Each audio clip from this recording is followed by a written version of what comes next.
नमस्कार। Big news India में आपका स्वागत है और आज महाशिवरात्रि का त्योहार और इस महाशिवरात्रि के त्योहार पर आप सबको बहुत-बहुत शुभकामनाएँ। आज हम बात एक बार फिर से बिहार की करने जा रहे हैं क्योंकि हमने अपने पिछले एपिसोड में जब हम बिहार की बात कर रहे थे, तो हमने कहा था कि दिल्ली के जो नतीजे आए हैं, उसका असर अब बिहार पर दिखने लगा है, यानी कि वहाँ की सियासत अब गरमाने लगी है। अब देखिए, बिहार के विधानसभा का चुनाव सितंबर-अक्टूबर में होगा और इससे पहले आज बिहार की नीतीश कुमार की सरकार ने अपने मंत्रिपरिषद का विस्तार किया और इस विस्तार में 7 मंत्री आज बने हैं।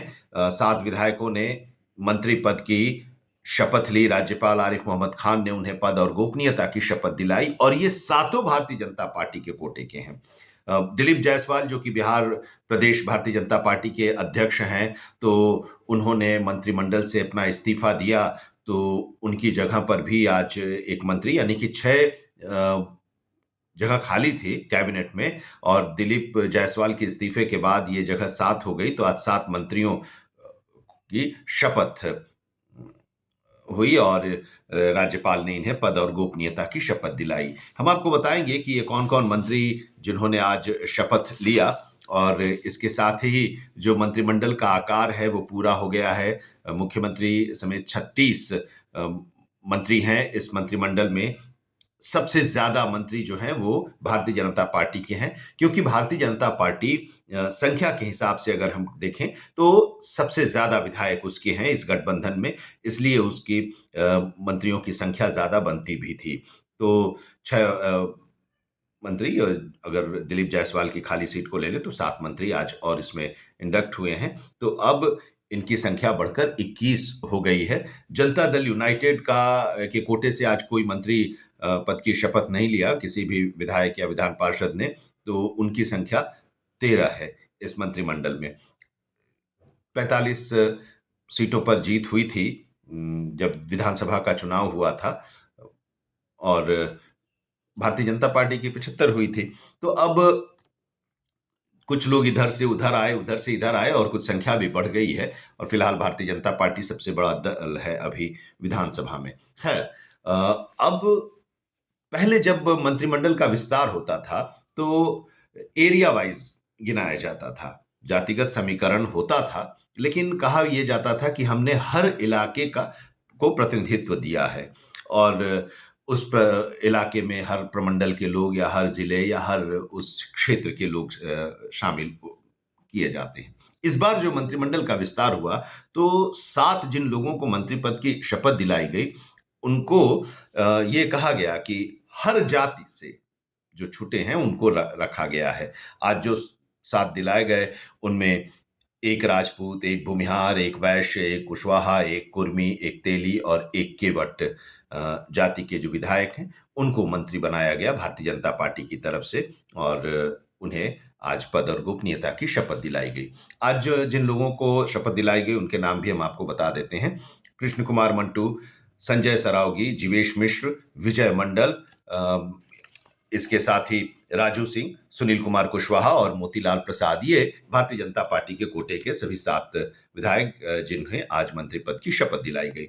अब इस समय जो शपथ ग्रहण समारोह हुआ, उससे कई सवाल निकल कर आते हैं। अब ये है कि क्या एनडीए ने बिहार के चुनाव से पहले ही साध लिया है? बिहार को एनडीए ने चुनाव से पहले ही साध लिया है, ये एक सवाल है। इसके साथ ही मंत्रिमंडल के विस्तार से भारतीय जनता पार्टी ने ये जो संदेश देने की कोशिश की है, वो संदेश क्या है और किसको दिया है? क्योंकि एक चर्चा ये भी है कि ये संदेश नीतीश जी को देने की कोशिश की गई है विद इन एनडीए, एनडीए के अंदर अपने घटक दल, और जो एनडीए के अंदर जो बड़ा घटक दल है वो नीतीश कुमार का ही है भारतीय जनता पार्टी के बाद प्रमुख तौर पर, क्योंकि सरकार को वो लीड कर रहे हैं, मुख्यमंत्री हैं। तो उन्हें संदेश देने की कोशिश की गई है कि हम अब ज़्यादा ताकतवर हो रहे हैं। विधानसभा का चुनाव है, तो जब चुनाव को लेकर हम लोगों की आपस में बातचीत होगी तो हम लोग उसी आधार पर अब बातचीत करेंगे। ये इसी फ़ॉर्मूले पर बातचीत करेंगे। और दूसरा कुछ लोग ये भी कह रहे हैं कि विपक्ष और आरजेडी को भी ये संदेश देने की कोशिश की गई है कि भले ही आप हमारी आलोचना करें, एनडीए की, नीतीश कुमार की या बिहार में भारतीय जनता पार्टी की या केंद्र की बीजेपी की सरकार की, लेकिन जो गठबंधन है, जो गठबंधन धर्म होता है, उसका पालन कैसे किया जाए, ये एनडीए बेहतर ढंग से जानता है। और देखिए कि हमारे यहाँ कोई खींचतान नहीं हुई, हमारी संख्या ज़्यादा है, इसलिए नीतीश कुमार की सरकार में हमारे मंत्रियों की संख्या ज़्यादा हो गई है। अब 2005 और 2010 के चुनाव में जब सरकार बनी थी, एनडीए की, नीतीश कुमार के नेतृत्व में भारतीय जनता पार्टी भी उसमें थी, तो सीटें कम लड़ती थी बीजेपी जेडीयू की तुलना में, और सीटें कम भी जीतती थी। तो मंत्रिमंडल का जो आकार होता था उसमें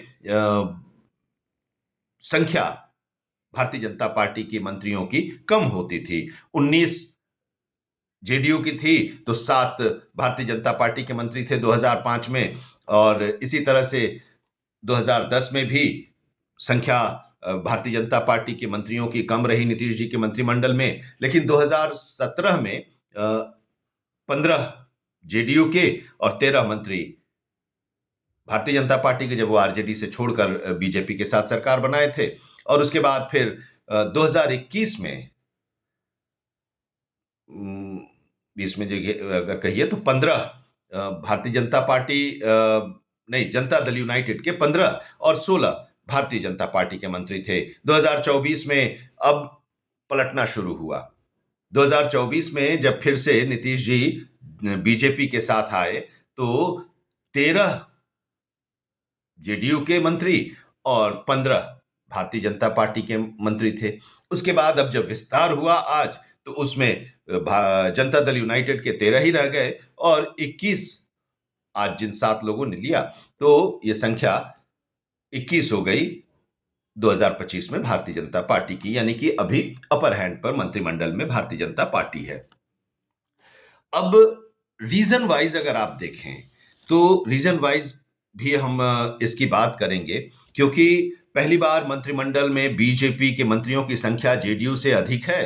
तो विधानसभा चुनाव से कुछ ही महीने पहले मंत्रिमंडल का विस्तार कर 7 मंत्रियों को जो मंत्री बनाया गया, आज उन्हें शपथ दिलाई गई, और 36 मंत्रियों में से 21 अब भारतीय जनता पार्टी के हैं और 13 जनता दल यूनाइटेड के मंत्री हैं। अब ये अलग बात है कि जेडीयू की सीटों की संख्या जो है बीजेपी की तुलना में कम है, तो उस अनुपात में भारतीय जनता पार्टी के मंत्रियों की संख्या नीतीश कैबिनेट में ज्यादा होना स्वाभाविक है। लेकिन राजनीति में, सियासत में हर फैसले का अपना एक मतलब होता है, अपना एक संदेश होता है। हर फैसले का के मायने भी अलग होते हैं, खास होते हैं उस लिहाज से। क्योंकि अब देखिए, नीतीश कुमार के बेटे निशांत कुमार, उनका पोस्टर लगा जनता दल यूनाइटेड के दफ्तर के बाहर, बिहार करे पुकार, निशांत कुमार के बारे में कि अब आप आइए राजनीति में। तो निशांत कुमार का एक बयान आता है और वो कहते हैं कि हमारे पिताजी के नेतृत्व में बिहार ने विकास काफी किया है, विकास की राह पर बिहार है। तो अनुरोध किया एनडीए से कि नीतीश कुमार के नाम का ऐलान कर दिया जाए कि उन्हीं के नेतृत्व में 2025 में जो विधानसभा का चुनाव होगा वो लड़ा जाएगा। बहरहाल भारतीय जनता पार्टी के जो नेता हैं वो ये कह ही रहे हैं कि हम नीतीश जी के नेतृत्व में चुनाव लड़ेंगे, और नीतीश जी चीफ मिनिस्टर हैं तो उनके नेतृत्व में ही चुनाव होगा। अब हो सकता है कि जेडीयू के लोगों के बीच में थोड़ी सी ये शायद जनता दल यूनाइटेड के बीच में कुछ शक हो कि कहीं महाराष्ट्र की तरह ऐसा न हो कि ज्यादा सीटें आ जाए तो एकनाथ शिंदे की तरह नीतीश कुमार को भी किनारे कर दिया जाए और भारतीय जनता पार्टी अपना चीफ मिनिस्टर बना ले। तो इसलिए वो चाहते हैं कि आधिकारिक तौर पर ये घोषणा हो कि चाहे स्थिति जो भी हो, नीतीश कुमार ही चीफ मिनिस्टर होंगे। लेकिन अभी आधिकारिक तौर पर ऐसा कुछ फिलहाल नहीं हुआ है। कुछ संशय शायद जेडीयू के नेताओं में है, इसीलिए जेडीयू के नेता भी अब ये बात कह रहे हैं कि बिहार में चुनाव तो नीतीश कुमार के ही नेतृत्व में होगा। अब सवाल है कि क्या नीतीश जी एनडीए के लिए जरूरी हैं या मजबूरी है। अब अपना अपना आकलन लोग करें, लेकिन अब हमने जो बात कही थी कि क्षेत्रवार अगर देखें तो कई ऐसे इलाके हैं जहां पर जो 2020 का चुनाव हुआ था, कई ऐसे जिले हैं जहां के एक भी विधानसभा सीटों पर भारतीय जनता पार्टी ने जीत नहीं दर्ज की है। अभी तक जो मंत्रिमंडल का आकार है उसमें, चाहे वो जो अब 36 हो गया है, उसमें चाहे जनता दल यूनाइटेड के कोटे को देखिए या भारतीय जनता पार्टी के कोटे को देखिए, सीमांचल और मिथिलांचल पर ज्यादा जोर दिया गया है। जेडीयू के भी उस इलाके से मंत्री हैं ज्यादा बिहार में, और जनता दल यूनाइटेड के बाद भारतीय जनता पार्टी की बात करें तो बीजेपी के भी जो कोटे के मंत्री हैं वो उधर के ज्यादा हैं। आज भी जो 7 लोगों ने लिया उसमें से 2 वहीं के हैं। 2 जो मंत्री आज शपथ 7 में से 2 लिए हैं, संजय सरावगी जो दरभंगा से हैं और जाले से जीवेश मिश्रा, ये एक बनिया है और एक भूमिहार है। लेकिन ये लोग मिथिलांचल के हैं और उस इलाके से आते हैं। लेकिन एक पूरा इलाका देखिए, एक शाहाबाद इलाका, 4 जिलों का ये इलाका है, भोजपुर, बक्सर, रोहतास और कैमूर। और ये 4 जिले जो हैं, इसमें से अगर आप देखिए तो भोजपुर जिले में 7 विधानसभा क्षेत्र आते हैं और यहां पर 2 भारतीय जनता पार्टी ने सीटें जीती, आरा से अमरेंद्र प्रताप सिंह और बड़हरा से राघवेंद्र प्रताप सिंह। बक्सर में 4 विधानसभा सीट है, बक्सर जिले में एक भी सीट पर बीजेपी की या एनडीए की जीत नहीं हुई, बीजेपी की बात अगर हम करें तो। कैमूर में 4 सीटों में 1 सीट पर भी जीत नहीं हुई। रोहतास में भी शून्य ही रहा। 2020 का हम आंकड़ा बता रहे हैं। औरंगाबाद में 6 में से 1 भी सीट बीजेपी खाते में नहीं आई। जहानाबाद में भी शून्य सीट ही रही, 3 विधानसभा क्षेत्र है जहानाबाद जिले में, वहां भी। अरवल में भी 2 सीटें हैं, शून्य सीटें ही रहीं। शिवहर में 1 सीट है, वो भी शून्य रही। और हालांकि समर्थन आनंद मोहन के जो बेटे हैं चेतन, वो जरूर एनडीए को दे रहे हैं, लेकिन वो आरजेडी से ही जीते थे। किशनगंज में भी शून्य सीटें, 4 सीटें किशनगंज जिले में हैं, वहां भी शून्य है। ये जो जिले हैं, ये यहां पर एक भी सीट बीजेपी नहीं जीती है। भोजपुर में 7 में से 2 सीटें जीती और जब 2020 में सरकार बनी तो उस सरकार में अमरेंद्र प्रताप सिंह कृषि मंत्री बने, आरा के जो विधायक चुनकर गए। लेकिन उसके बाद नीतीश जी आरजेडी के साथ चले गए और फिर जब भारतीय जनता पार्टी के साथ आए नीतीश जी, तो जो सरकार का गठन हुआ उसमें उन्हें शामिल नहीं किया गया। और फिर आज जब एक्सपेंशन हुआ मिनिस्ट्री का, उसमें भी उन्हें शामिल नहीं किया गया, न तो अमरिंदर जी को और न ही राघवेंद्र जी को। तो ये अब देखिए, वैसे अगर आप देखेंगे तो कहने के लिए तो है, यहां से मंत्री हैं। अब यहां से मंत्री हैं, कैमूर से हैं संतोष सिंह, एमएलसी हैं, स्थानीय प्राधिकार से चुनाव जीते हैं और वो मंत्री हैं। और उधर जेडीयू के कोटे से जमा खान हैं जो चैनपुर से चुनाव जीते हैं और मंत्री हैं। अब जमा खान बीएसपी के टिकट पर चुनाव जीते और फिर वहां से पार्टी छोड़कर जनता दल यूनाइटेड में शामिल हो गए जमा खान, और उन्हें मंत्री बनाया गया। तो ये है, लेकिन कोई जीता हुआ नहीं। उपचुनाव हुआ तो रामगढ़ में जीत दर्ज हुई। उपचुनाव हुआ तो भोजपुर के तराड़ी में भी जो सुदामा प्रसाद जीते थे, फिर आरा से वो एमपी बन गए और उसके बाद वो सीट पर उपचुनाव हुआ वहां पर, तो वहां पर भी बीजेपी जीती। तो ये उपचुनाव के बाद हुआ, लेकिन वहां पर चुनाव जब हुआ था तो उसमें भारतीय जनता पार्टी को सीट नहीं मिली थी। खैर, अब ये देखा जाए तो कैमूर में 1 सीट और भोजपुर में 3 सीट हो गया, लेकिन मंत्री इन लोगों में से कोई नहीं बना है अभी। 110 सीटों पर भारतीय जनता पार्टी लड़ी थी 2020 में और उसे कुल वोट मिला था 82,02,067 वोट। ये बीजेपी का था। यानी कि 19.46%।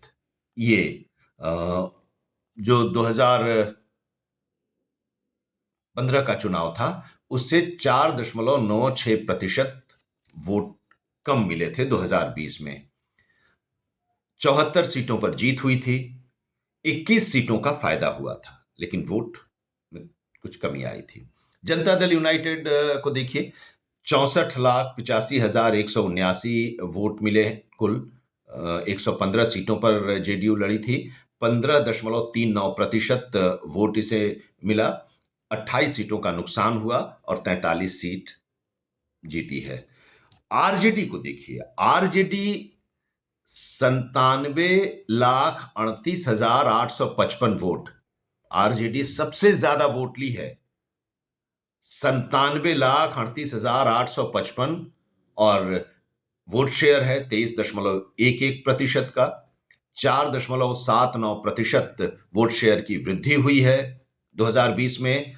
75 सीटों पर जीत दर्ज हुई। सबसे बड़ी पार्टी के तौर पर एक सीट का ही अंतर था, एक सीट ज्यादा जीती थी बीजेपी से, और इस लिहाज से वो सबसे बड़ी पार्टी थी। लेकिन उनके गठबंधन को समर्थन 122 का मैजिक नंबर उनके पास नहीं था। बहरहाल 144 सीटों पर लड़ी थी, 5 सीटों का नुकसान पिछली बार की तुलना में हुआ। कांग्रेस इसी महागठबंधन से लड़ी, 39,95,319 वोट मिले। वोट शेयर 9.48%, 2.82% की वृद्धि हुई। 70 सीटों पर कांग्रेस इस गठबंधन में लड़ी थी और 19 सीटों पर उसे जीत दर्ज हुई थी, लेकिन 2015 से 2020 में 8 सीटें कम मिली। सीपीआई-एमएल इसी गठबंधन में, सीपीआई-एमएल को 13,33,682 वोट मिले। 3.16% वोट शेयर था। 1.66% वोट में वृद्धि हुई है वोट शेयर में। 19 सीटों पर सीपीआई-एमएल महागठबंधन में लड़ी और 12 सीटों पर उसने जीत दर्ज की। 9 सीटों का इस बार उसे फायदा हुआ, गठबंधन के तहत लड़ी तो। और कई जगह पर बहुत ही क्लोज कंटेस्ट रहा। अब देखिए, जो सीपीआई-एमएल ने जीत दर्ज की है, वो जीत उसका अपना एक इलाका है, और ये इलाका भोजपुर का इलाका है, या शाहाबाद के इलाके को हम कहें, और मगध का जो इलाका है इसमें उसका अपना एक आधार रहा है, और उसमें उसने जीत दर्ज की है। तो अब इसको काटने के लिए वहां पर तो रखना पड़ेगा व्यवस्था, और ये जो व्यवस्था रखनी पड़ेगी, यानी कि जो समीकरण होता है, उस समीकरण का ख्याल रखना होगा। अब आप एकदम पूरी तरह से शाहाबाद को किनारे कर दिए अपने मंत्रिमंडल से। अब संतोष सिंह स्थानीय प्राधिकार के हैं, वो जीते हैं। जमा खान जनता दल यूनाइटेड के नहीं, बीएसपी से आए हैं वो।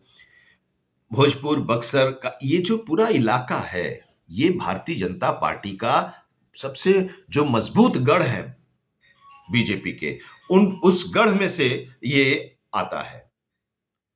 यहां पर 2015 में गड़बड़ हो गई थी, और उसकी वजह से भारतीय जनता पार्टी की सीटें कम हुई थी। गड़बड़ इसलिए कि 2015 के चुनाव के दौरान जब इस इलाके में पोलिंग होनी थी, उससे ठीक पहले मोहन भागवत ने कहा कि आरक्षण की समीक्षा होनी चाहिए, और प्रशांत किशोर रणनीतिकार थे, महागठबंधन के, नीतीश जी आरजेडी के साथ थे, और उन्होंने इस पूरे मामले को ले लिया, इस बयान को लिया, और इसका अर्थ वो अपने हिसाब से समझाए कि भारतीय जनता पार्टी या एनडीए आएगी तो वो तो आरक्षण को खत्म कर देगी, आरक्षण के खिलाफ ये लोग बोल रहे हैं। तो इसको लेकर जो एक नैरेटिव सेट किया गया, उसका फायदा विपक्ष को मिला, महागठबंधन को मिला, और ये पूरा इलाका जो था, भोजपुर या शाहाबाद का जो इलाका था, जो एक बेल्ट, मजबूत बेल्ट भारतीय जनता पार्टी का, वो समझिए कि 2014 की मोदी की लहर के बाद 2015 में जो चुनाव हुआ, ये पूरा इलाका साफ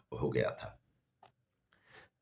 तो अब ये है, उस समय भी संभवतः इन चारों जिलों में एक ही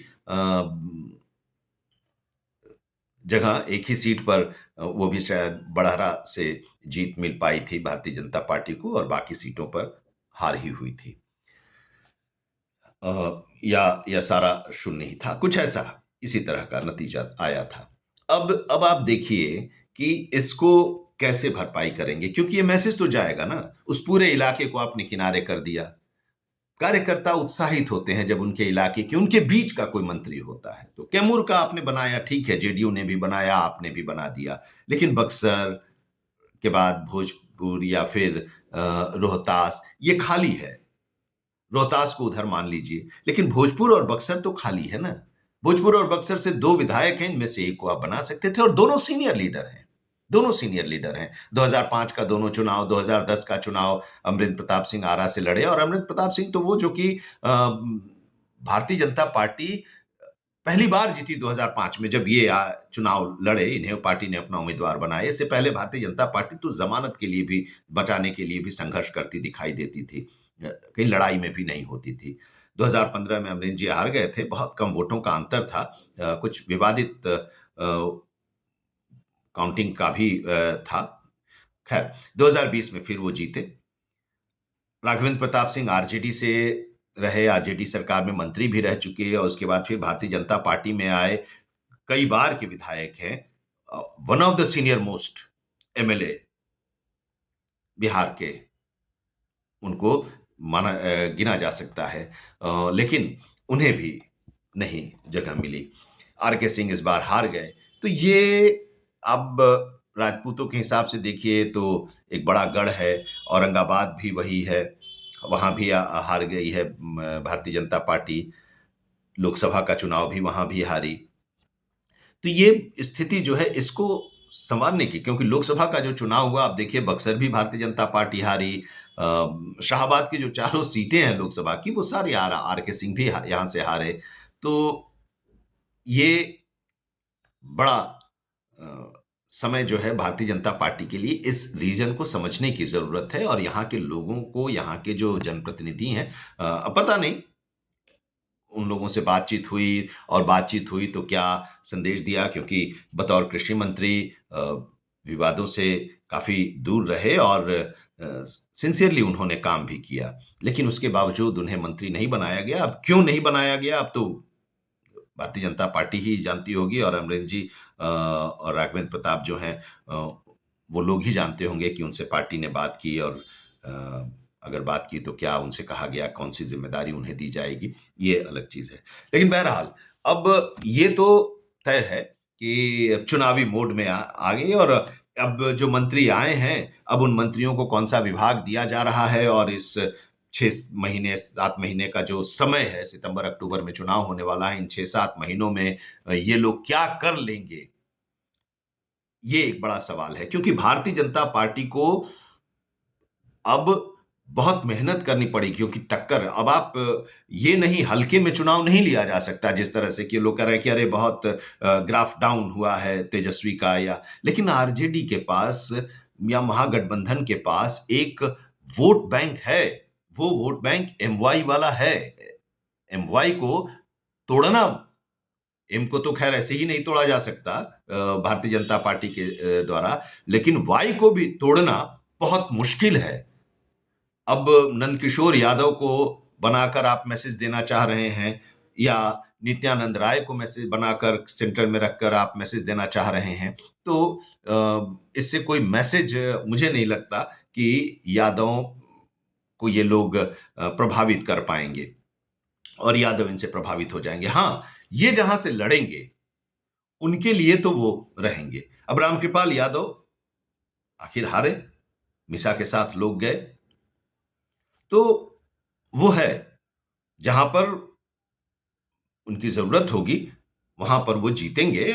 उनको उनका जो बिरादरी है उनकी, वो उनको समर्थन देंगे। लेकिन ऐसा नहीं है कि पूरे बिहार में नंदकिशोर यादव के कहने से वोट मिल जाएगा। यादवों का पूरे बिहार में नित्यानंद राय के कहने से यादव इधर आ जाएंगे, या रामकृपाल के कहने से लोग इधर आ जाएंगे, ऐसा नहीं है। ये लोग अपने अपने इलाके में उनका समर्थन लेने में जरूर सफल होते रहे हैं, और आगे भी होंगे।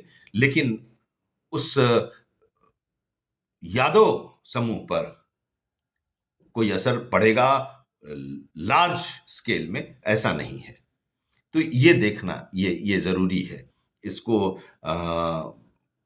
भी समझना होगा। अब नवल किशोर यादव एक सीनियर लीडर हैं, प्रोफेसर हैं, चुनाव विधान परिषद का जीतते रहे हैं, आरजेडी से भारतीय जनता पार्टी में आए, उपनेता भी रहे विधान परिषद में।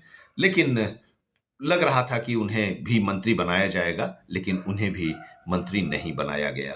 तो अब जिन लोगों को मंत्री बनाया गया, अब सीमांचल से वो कितना सीट ले लेंगे, या फिर मिथिलांचल में तो कांग्रेस का गढ़ था, बाद में भारतीय जनता पार्टी वहां पर अपनी मजबूत उपस्थिति दर्ज कराई है। लेकिन शाहाबाद को डिस्कनेक्ट नहीं करना चाहिए यहाँ से। अब अलग चीज है कि अब कहने के लिए कहेंगे कि हाँ, अवधेश नारायण सिंह तो हैं और अवधेश नारायण सिंह को विधान परिषद का सभापति बनाया गया है। लेकिन अवधेश नारायण सिंह जी हैं, उनका असर है, लेकिन और भी जरूरी है। अब जाति के आधार पर आप वहां पर काउंट करेंगे कि अवधेश नारायण सिंह भी हो जाएंगे, अमरिंदर प्रताप सिंह हो जाएं या राघवेंद्र प्रताप सिंह हो जाएं, तो सब एक ही जाति के हो जाएंगे। संतोष सिंह उधर से हैं। तो ये सारी चीजें जो है उसको जाति के आधार पर कभी कभी मजबूती को भी लेना चाहिए और उसका असर जो है उसका भी फायदा उठाना पार्टी को चाहिए। खैर, अब क्या रणनीति भारतीय जनता पार्टी की रही होगी, अब वो तो देखना होगा, और इसको लेकर किस तरह की प्रतिक्रियाएं आती हैं इस पर भी नजरें रहेंगी। फिलहाल अब बिहार पर आगे भी बात होगी। एक छोटी सी ये चर्चा कुछ आंकड़ों के साथ, और आगे भी बिहार पर बात होती रहेगी। आज इतना ही, लेकिन एक बार फिर से अनुरोध आपसे कि अगर अभी तक आपने बिग न्यूज इंडिया को सब्सक्राइब नहीं किया हो तो आप जरूर सब्सक्राइब कीजिए। आप अपना कमेंट भी दीजिए, क्योंकि आपका कमेंट, आपके जो सुझाव हैं, उसका हमें इंतजार रहता है। नमस्कार।